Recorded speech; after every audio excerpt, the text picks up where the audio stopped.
আজকে অনেক বৃষ্টি হচ্ছে, বিদ্যুৎ চমকাচ্ছে, চারিদিক কালো মেঘে অন্ধকার হয়ে গেছে। আমার কেমন যেন ভয় ভয় লাগছে রাজা। আজকে কোনো বিপদ হতে যাচ্ছে না তো? না না রানী, এসব তুমি কি বলছো? তোমার এই অবস্থায় আমি কোনো বিপদ চাই না। আমি চাই আমাদের সন্তান যেন সুন্দরভাবে এই পৃথিবীতে আগমন করে, কোনো অশুভ লক্ষণ যেন আমাদেরকে ছুঁতে না পারে। তুমি কোনো চিন্তা করো না রানী, সবকিছু ঠিক হয়ে যাবে। তাই যেন হয় রাজা। এই আকাশের কালো মেঘ যেন তাড়াতাড়ি চলে যায়। কি হয়েছে? বাহিরে এত চিৎকারের আওয়াজ কেন? চলুন তো গিয়ে দেখে আসি। না না রানী, একদম নয়। তোমার সেখানে যাওয়া ঠিক হবে না। তুমি এখানে অপেক্ষা করো, আমি গিয়ে দেখে আসছি। তুমি ঘর থেকে একদম বের হবে না। এ কথা বলে রাজা তার ঘর থেকে বাইরে বেরিয়ে গেল আর দেখতে পেল রাজ্য আক্রমণ হয়েছে। শত্রুরা এসে তাদের রাজ্যের সবাইকে আক্রমণ করছে ও মেরে ফেলছে।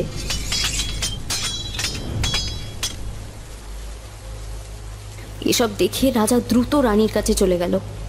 রানী, এখানে থাকা আর একদম ঠিক হবে না। তুমি এখান থেকে পালিয়ে যাও রানী, অন্য কোথাও চলে যাও। আমাদের রাজ্য আক্রমণ হয়েছে, শত্রুরা এসেছে, তারা তোমার কোনো ক্ষতি করতে পারে। এসব আপনি কি বলছেন রাজা? আমি কোথায় যাব আপনাকে ছেড়ে? আমি কোথাও যেতে পারবো না। আজ যদি যেতেই হয় আপনি আমার সাথে চলুন, আমরা দুজন একসাথে এখান থেকে পালিয়ে যাব। না না রানী, তা কি করে হয়? আমি আমার রাজ্যবাসীকে এভাবে বিপদে ফেলে তো যেতে পারি না। আমাকে নিয়ে তুমি ভেবো না, তুমি আমাদের সন্তানের কথা ভাবো। যদি বেঁচে থাকি তাহলে অবশ্যই দেখা হবে। যাও রানী, যাও, আর বেশি সময় নেই। ওরা হয়তো এখানে এসে গেছে রানী, দ্রুত পেছনে দরজা দিয়ে তুমি চলে যাও। বিদায় রানী, বিদায়। আপনি ভালো থাকবেন রাজা, বিদায়। এরপর রানী পেছনের দরজা দিয়ে সেখান থেকে পালিয়ে গেল। আর সেই শত্রুর দলেরা রাজার দরজাটা ভেঙে রাজার সাথে যুদ্ধ করতে লাগলো।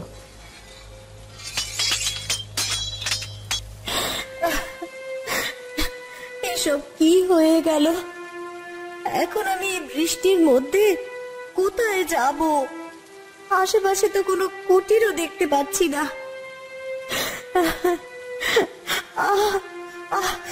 আমার যে অনেক পেটে ব্যথা করছে, আমি যেন থাকতে পারছি না।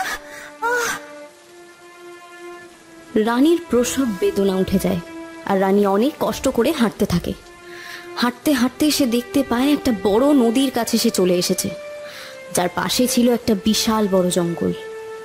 আর সেই নদীর পাড়ে এসে সেখানে সে শুয়ে পড়ে, কারণ সে আর হাঁটতে পারছিল না। প্রচন্ড ব্যথায় সে কাতরাতে থাকে। কেউ কি আছো? আমাকে একটু সাহায্য করো, দয়া করে কেউ আমাকে একটু সাহায্য করো। সেই মুহূর্তে প্রচুর ঝড় বাতাস আর বিদ্যুৎ চমকানোর আওয়াজে রানীর কথা কেউ শুনতে পেল না। আর রানী সেখানেই জন্ম দিল এক সন্তানের এবং মারা গেল। আর সেই বাচ্চাটি হওয়ার পরে অনেক কান্নাকাটি করতে লাগলো। কান্নার শব্দ শুনে এক মৎস্যকন্যা নদী থেকে উঠে এলো, আর সেও একটি বাচ্চার কান্নার আওয়াজ শুনতে পেল। আরে, মনে হচ্ছে আমি কোনো বাচ্চার কান্নার আওয়াজ শুনতে পেলাম। এই সময় বাচ্চা কোথা থেকে আসবে? আমি বরং একটু চারপাশটা খুঁজে দেখি, আশপাশের সবকিছু ঠিক আছে কিনা। তখন মৎস্যকন্যা খুঁজতে খুঁজতে নদীর পাড়ে চলে এলো আর দেখতে পেল একটি বাচ্চা কাঁদছে, আর তার সাথে তার মা শুয়ে আছে, যাকে দেখেই বোঝা যাচ্ছে সে একজন রানী। তখনই মৎস্যকন্যাটি দেখতে পেল সে রানী মারা গেছে এবং সে বাচ্চাটিকে কোলে তুলে নিল। রানী তো মারা গেছে, কিন্তু আমি এই বাচ্চাটিকে কিভাবে আমার কাছে রেখে দেব? আমি তো জলের নিচে বাস করি, একে তো আমার পক্ষে রাখা সম্ভব না। আমি বরং পরীকে খবর দিই, পরীকে ডাক দিয়ে আমার কাছে নিয়ে আসি, আর এই বাচ্চাটিকে তার কাছেই দিই। এরপর সেই মৎস্যকন্যা পরীকে ডাকতে থাকে। পরী মৎস্যকন্যার ডাকের আওয়াজ পেয়ে তার কাছে আসে। তখন মৎস্যকন্যা পরীকে সেই সমস্ত ঘটে যাওয়া ঘটনা খুলে বলে আর বাচ্চাটিকে পরীর হাতে তুলে দেয়। শোনো, আজ থেকে তুমি এই বাচ্চাটির খেয়াল রাখবে। আমি তো জলের নিচে বাস করি, তাই আমার বাচ্চাটিকে রাখা সম্ভব হবে না, যে কারণের জন্য আমি একে তোমাকে দিতে বাধ্য হচ্ছি। আমি আশা করব তুমি এই বাচ্চাটিকে বড় করে তুলবে, আর আমি তো তোমাদের সব সময়ই পাশে আছি। ঠিক আছে মৎস্যকুমারী, কোনো ব্যাপার নয়। আমি বাচ্চাটির খেয়াল রাখবো যতদিন না পর্যন্ত এ বড় হচ্ছে। কিন্তু আমার প্রথমে দেখা উচিত এই বাচ্চাটি কোন রাজ্য থেকে এসেছে। তুমি কিছুক্ষণ অপেক্ষা করো, আমি এখনই সেই রাজ্য থেকে ঘুরে আসছি আর খোঁজ খবরও নিয়ে আসছি। তোমার কথা শুনে ভালো লাগলো। ঠিক আছে, তবে তাই করো, আর তাড়াতাড়ি চলে এসো, আমি তোমার জন্য অপেক্ষা করছি। এ কথা বলে পরি দ্রুত সেই রাজ্যে চলে গেল এবং সেখানে গিয়ে সমস্ত ঘটনা নিজের চোখে দেখতে পেল।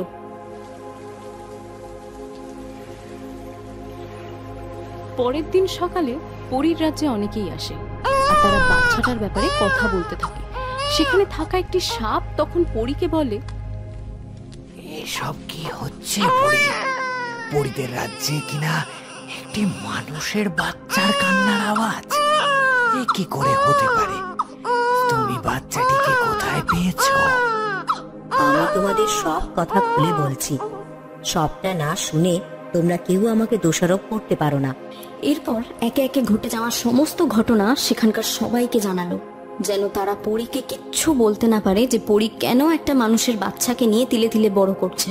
আমি আশা করব আমার সাথে সাথে তোমরাও এই মানুষের বাচ্চাটিকে বড় করে তুলবে, তার বিপদে আপদে পাশে দাঁড়াবে। আর এ হলো একটি রাজা ও রানীর বাচ্চা, তাই আমি ঠিক করেছি এই বাচ্চাটিকে আমি আজকের পর থেকে রাজকন্যা বলে ডাকবো। সেখানকার সবাই পরীর কথায় সহমত জানালো আর সেখান থেকে চলে গেল। এভাবে আস্তে আস্তে দিন কাটতে লাগলো। সেই রাজকন্যা জঙ্গলেই সবার সাথে সাথে বড় হতে লাগলো। এভাবে কেটে গেল বেশ কয়েক বছর।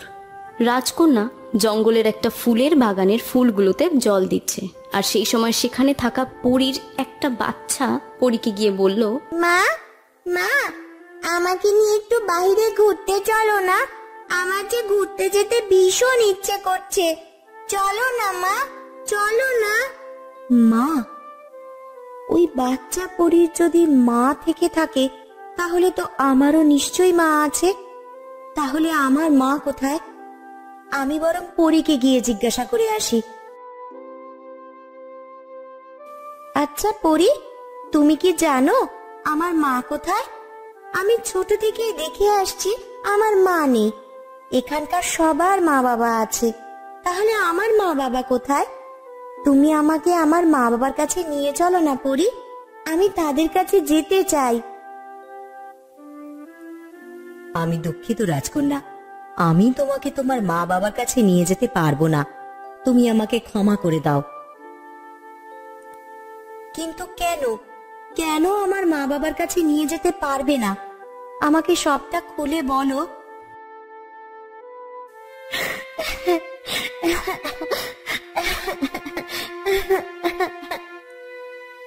কেঁদো না রাজকন্যা, যা হবার তা তো হয়ে গেছে।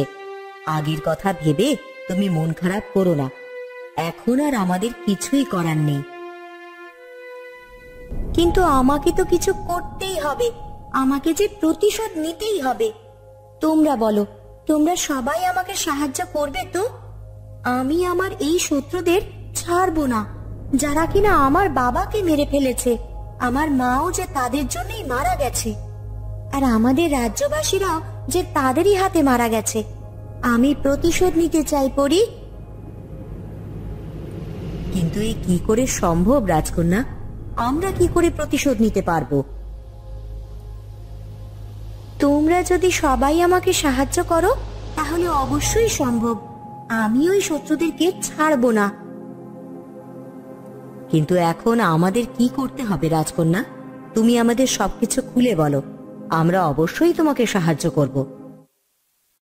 এরপর একদিন জঙ্গলে সবাই উপস্থিত হলো, আর রাজকন্যা সবাইকে তার বুদ্ধির কথাগুলো জানিয়ে দিল যে সে কিভাবে তার শত্রুদের ওপরে আক্রমণ করবে। এভাবেই সেই দিনটিও চলে গেল। আর একদিন সবাই মিলে সেই পাশের রাজ্যে চলে গেল। তারাই ছিল শত্রু, যারা রাজকন্যার পিতামাতাকে একদিন মেরে ফেলেছিল। আর তারা সবাই অনেক কৌশলের মাধ্যমে সেই রাজ্যে প্রবেশ করলো। সিপাহী, সিপাহী, কোথায় তোরা? কেউ কেন যেন আমার কোনো কথাই শুনছে না। কতক্ষণ থেকে ডাকাডাকি করছি, কারো কোনো পাত্তাই নেই। কোথায় গেল ওরা? একবার যদি হাতের নাগালে পাই না ওদের, আর রক্ষে থাকবে না। সিপাহী, সিপাহী! সাপ, সাপ এই রাজ্যে এলো কি করে? সিপাহী, কোথায় তোরা? এই এই সাপটাকে তাড়াতাড়ি বের কর। সাপটা যে আমার দিকেই আসছে।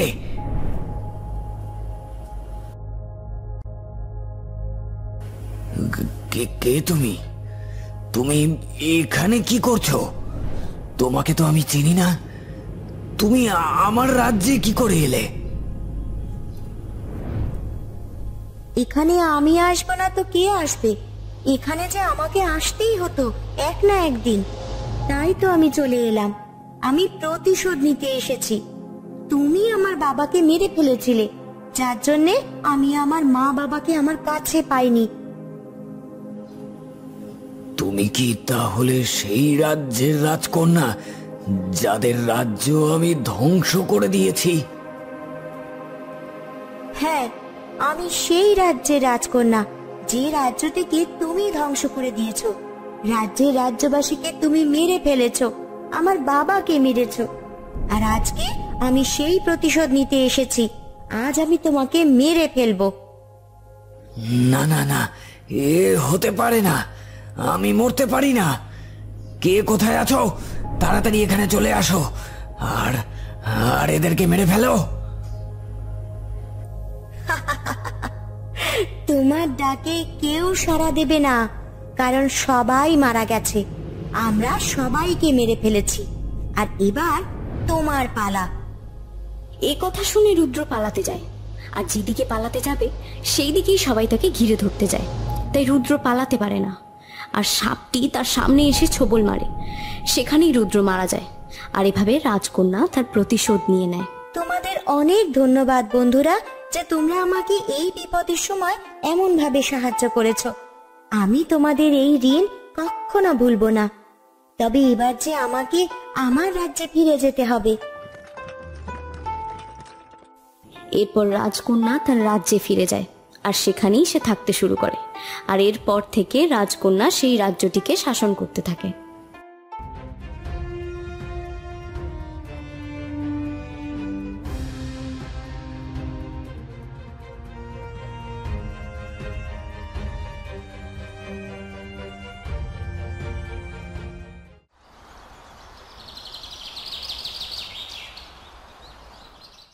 রাজকন্যা রূপসী, মা কোথায় তুই? এদিকে একটু শুনে যা তো।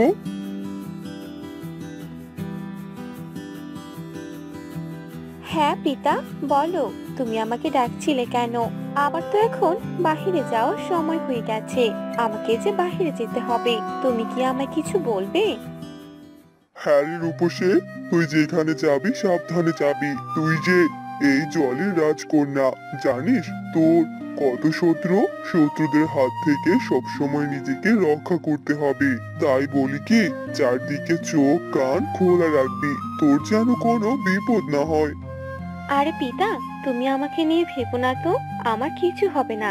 আমি হলাম এই জলের রাজকন্যা, আমাকে তো সব দিকে খেয়াল রাখতে হবে, তাই না বলো? সবার ভালো মন্দটা বুঝতে হবে। ঠিক আছে মা, যা তাহলে। এরপর রূপসী সেখান থেকে চলে যায়। একটি নীল জলাধারের গভীরে জলপরীদের রাজ্য ছিল। রাজকন্যা রূপসী বাস করত। রূপসী ছিল ভীষণ সুন্দর, আর রূপসীদের অনেক ধন ছিল, যে ধন তারা তাদের রাজ্যের সবাইকে দিয়ে সাহায্য করত। ওই তো আমাদের রাজকন্যা আমাদের কাছে চলে এসেছে। রাজকন্যা রূপসী, আমরা ভীষণ খুশি যে তোমাকে আমাদের রাজকন্যা রূপে আমরা পেয়েছি। তা না হলে এই রাজ্যে থাকা আমাদের যে কি হতো। না না, এসব বলো না। আমি থাকতে তোমাদের কোনো সমস্যা হবে না। এই নাও, আমি তোমাদের জন্য হিরে নিয়ে এসেছি, এগুলো তোমরা নিয়ে যাও। এবার আমাকে চলে যেতে হবে।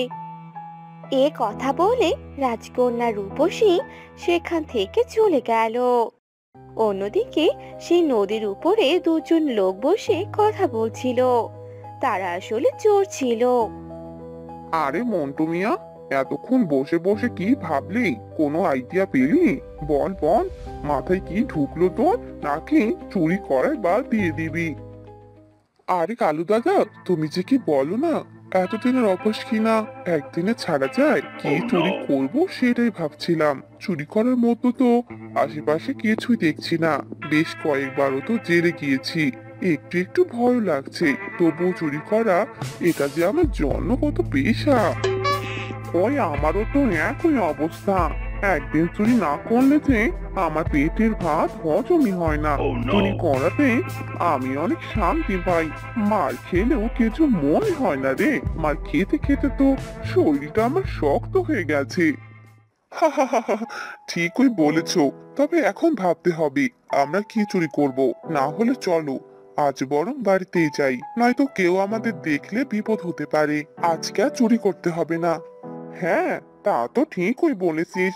চল তাহলে এবার বাড়িতে ফিরে যাই। এই নদীতে বসে থেকেও তো আর কোনো কাজ নেই। হ্যাঁ দাদা, আমার মাথায় একটা আইডিয়া এসেছে। আচ্ছা বলো তো, জলের নিচে কি কি আছে? এই জলের নিচে গিয়ে আমরা যদি চুরি করি তাহলে কেমন হবে? কি সব বলছিস রে মন্টু? জলের নিচে কি কি চুরি করবো? আর জলের নিচে বা কি আছে চুরি করার মতো? মানুষ তো শুধু ময়লা আর এই জলের মধ্যে ফেলে দেয়। সেটাই হয়তো জলের নিচে পড়ে থাকবে, তা নয়তো কি। তবে আমার মাথায় যে অন্য কিছু ঘটছে। আমি ভাবছিলাম একবার জলের নিচে গিয়ে দেখে আসবো যে কি কি আছে। তারপর না হয় সেখানে চুরি করার কথা ভাবছি। আমার সাথে জলের নিচে যাবে নাকি দাদা? সেখানে গিয়ে যদি কোনো রত্নের সন্ধান পাই তাহলে মন্দ হবে না। না রে, আমি যে জলের নিচে বেশিক্ষণ থাকতে পারি না। আমার মনে হয় নিঃশ্বাস বন্ধ হয়ে যায়।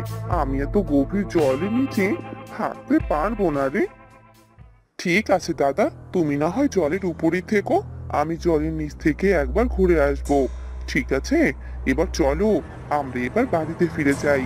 কাল বিকেলে এসে আমি জলের নিচে যাব, তুমিও আমার সঙ্গে এসো। এ কথা বলেই তারা সেখান থেকে তাদের বাড়িতে চলে গেল। অন্যদিকে সেই নদীর জলের ভেতরেই সেই জলপরীরা বাস করত। জলপরীরা সে জলের ভিতরে অনেক ভালোভাবে দিন কাটাচ্ছিল। একদিন হঠাৎ করেই রূপসীর পিতা খুব অসুস্থ হয়ে পড়ে। এ কি পিতা, হঠাৎ করে কি হয়ে গেল তোমার? তুমি যে ভীষণ অসুস্থ হয়ে পড়লে, এখন আমি কি করব? তোমাকে কি করে সুস্থ করে তুলবো কিছু যে বুঝতে পারছি না পিতা। তখনই সেখানে এক বৃদ্ধা জলপরী চলে আসে। আর সে রূপসীকে বলতে থাকে, একে রূপসী মা, কি হয়েছে তোর পিতার? কদিন থেকে যে তোর পিতার কোনো খোঁজ পাচ্ছি না। তোর পিতাকে তাই যে দেখতে এলাম।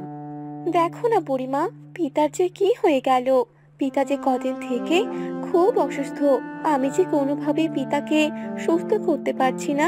জানি না পিতার কিরকম সমস্যা হয়েছে। পিতাকে ওষুধ খাওয়াচ্ছি, কিন্তু পিতা যে কোনোভাবে সুস্থ হচ্ছে না। দেখি দেখি তোর পিতার শরীরটা। একে তোর পিতার শরীরে লাল লাল দাগ হয়ে গেছে। এগুলো যে অনেক ভয়ঙ্কর সমস্যা। তবে এর একটি ঔষধ আমার কাছে জানা আছে। তুই যদি সেই কাজটা করতে পারিস তাহলে তোর পিতা সুস্থ হয়ে যাবে। আমাকে বলুন বুড়িমা, আমি পিতাকে সুস্থ করার জন্য সব কিছুই করতে পারবো।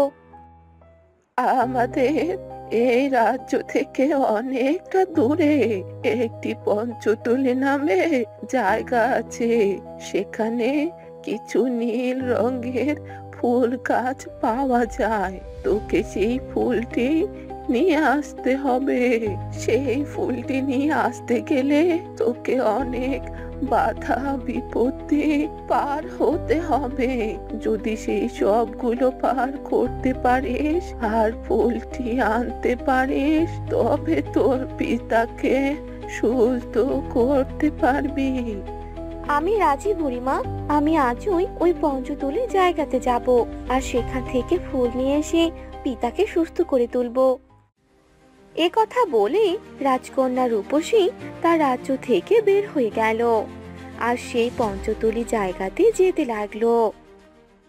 অন্যদিকে সে নদীর জলে মন্টু চলে এলো আর মন্টুর ভয়ে সেই জলে থাকা সব জলপরীরা লুকিয়ে পড়লো।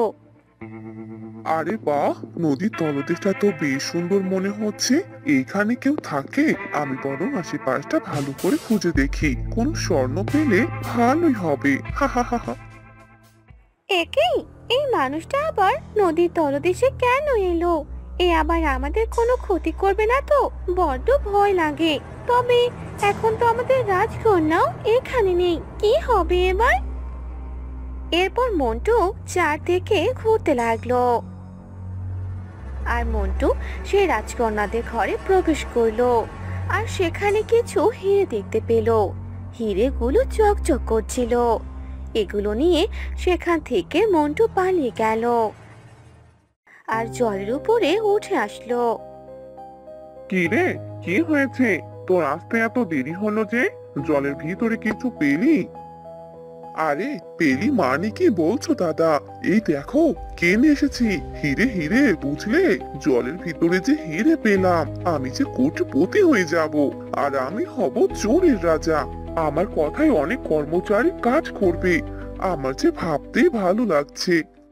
আরে আগে তো আমার হাতে হিরেগুলো দে, একটু দেখি হিরেগুলো আসলে সত্যিকারের হিরে কিনা। আর এগুলো যদি তুই বিক্রি করে ভালো টাকা পাস, তাহলে এগুলো আসলে সত্যিকারের হিরে। এগুলো তো অনেক চকচক করছে রে। চল এগুলো নিয়ে বরং দোকানে যাই। হ্যাঁ হ্যাঁ দাদা, তুমি ঠিক কথাই বলেছ। এখানে আর অপেক্ষা করার কোনো দরকার নেই। চলো আমরা বরং দোকানে যাই, গিয়ে এগুলো বিক্রি করি। দেখি এগুলো বিক্রি করে কত টাকা পাওয়া যায়। এ কথা বলে কালু আর মন্টু সেখান থেকে দোকানে চলে যায় হিরেগুলো বিক্রি করার জন্য। হিরেগুলো দেখে দোকানদারটি মন্টুকে বলতে লাগলো, কিরে মন্টু, হিরেগুলো তুই কোথায় পেলি রে?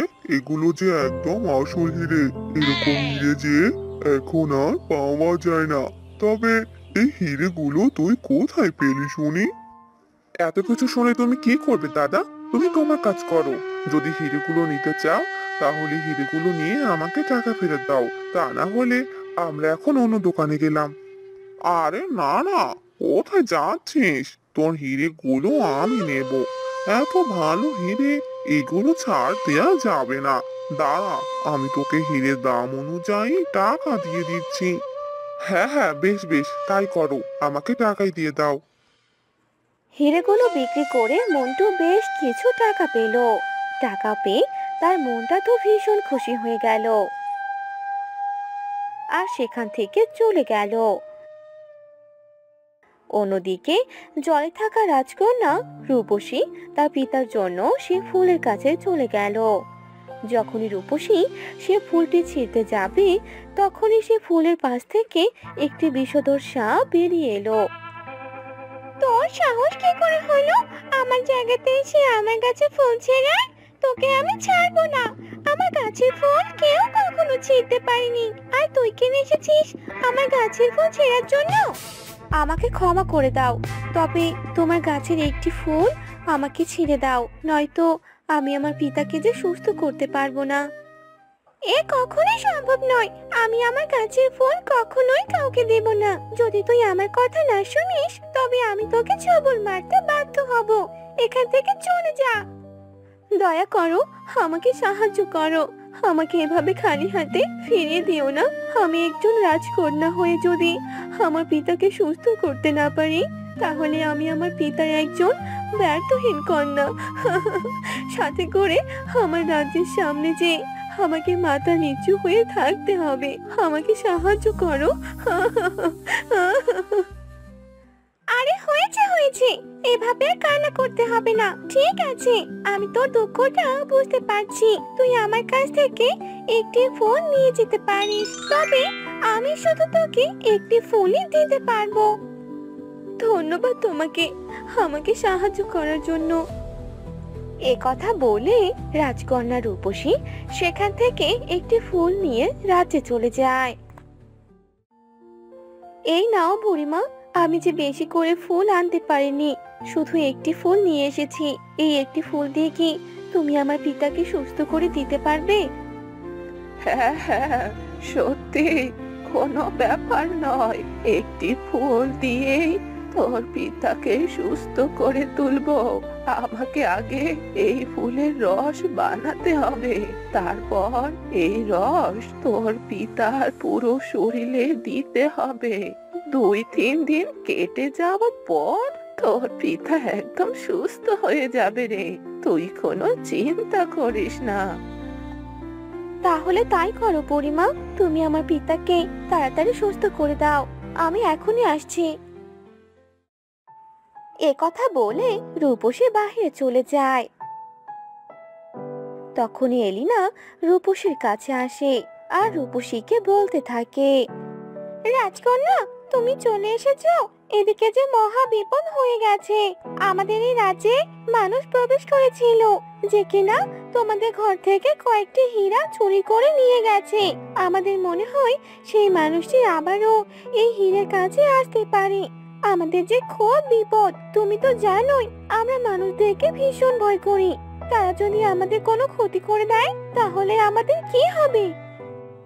এসব তুমি কি বলছো?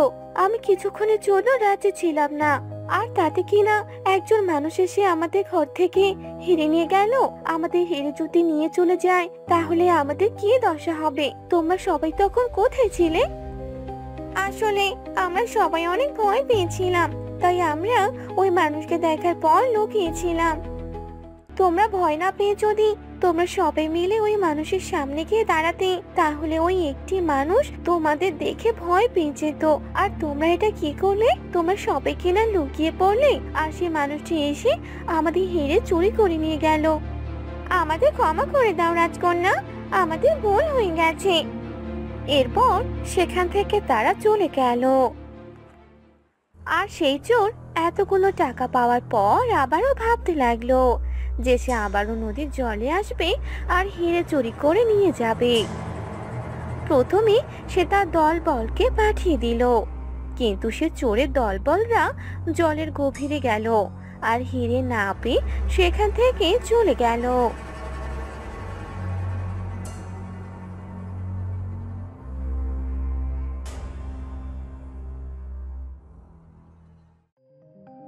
আর মন্টু যখন হিরে নেওয়ার জন্য রাজকন্যার ঘরে প্রবেশ করে, তখন রাজকন্যা সেখানে চলে আসে আর সাথে করে সে রাজ্যের সবাই সেখানে চলে আসে। সবাইকে দেখতে পেয়ে মন্টু ভীষণ ভয় পেয়ে যায়। আরে আরে কারা তোমরা? তোমাদের তো দেখে জলপরি মনে হচ্ছে, তো তোমরা আমার কাছে কেন আসছো? কেন এসেছি তুই কি সেটা বুঝতে পারছিস না? তোর সাহস কি করে হলো আমার ঘরে এসে আমার হিরে চুরি করে নিয়ে যাওয়ার? তোকে একবার ছেড়ে দিয়েছিলাম, তবে বারবার নয়। এবার তুই আমাদের হাত থেকে মুক্তি পাবি না। আরে এসব তোমরা কি করছো? আমাকে ছেড়ে দাও, আমি চলে যাচ্ছি। এরপর থেকে তোমাদের হিরে চুরি করব না, আমাকে ছেড়ে দাও। তখনই সেখানে থাকা সব জলপরীরা মন্টুকে মারতে থাকে, আর মন্টু মার খেয়ে সেখান থেকে পালিয়ে আসে। এরপর জলের উপরে চলে আসে। অন্যদিকে জলপরীদের রাজ্যে রাজকন্যার পিতা একদম সুস্থ হয়ে গেল, আর রাজকন্যার পিতা জানতে পারলো যে রাজকন্যা একদম চোরের রাজাকে উপযুক্ত শাস্তি দিয়েছে। এরপর থেকে তারা সেই রাজ্যে অনেক ভালোভাবে দিন কাটাতে লাগলো। হ্যালো বন্ধুরা, আমাদের গল্পটি আপনাদের কেমন লাগলো তা অবশ্যই কমেন্ট করে জানাতে ভুলবেন না। এমন আরো মজার মজার গল্প দেখতে চ্যানেলটি সাবস্ক্রাইব করে সাথে